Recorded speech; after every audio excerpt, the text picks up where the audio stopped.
تعال اقول لك في دقيقه ونص بالظبط ازاي انا بوظت الويندوز.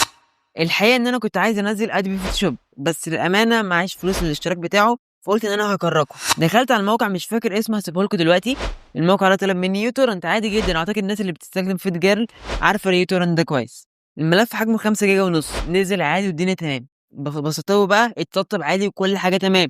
بعد ما اخلص تسطيب عايز ابديت للفوتوشوب، عملت الابديت بالظبط عند 68% في الابديتس. الجهاز مره واحده عمل ريستارت وجاب الرساله اللي هحطها لكم دلوقتي دي. بعد ما بحثت عليها واكتشفت كل حاجه، اكتشفت ان الجهاز مش عارف يتعرف على الهارد اللي عليه الويندوز، مع ان انا الويندوز بتاعي ويندوز 11 وعلى هارد اس اس دي و256 جيجا كمان وكل حاجه تمام. رسترت الجهاز من الزرار، الجهاز اتعمل ريستارت والدنيا شغاله واشتغل كمان وفتح معايا الويندوز وكل حاجه. جربت بقى ايه اخش على الملف سيت اب تاني. اول ما دخلت الشاشه جابت ازرق. طبعا اتخضيت جدا لان الجهاز ده مش بيعمل كده. الجهاز فتح تاني وعمل كل حاجه والدنيا تمام.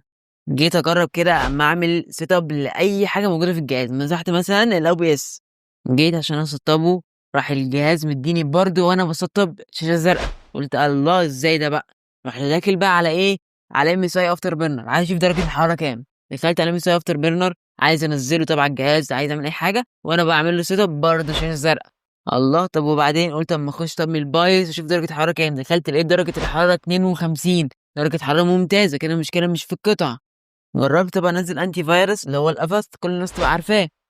الجهاز مش عارف ينزل افاست اصلا، بيقول فيه فايل ميسنج. بحاول ابحث على فايل عشان انزله، مش موجود اصلا، مش موجود ليه اثر.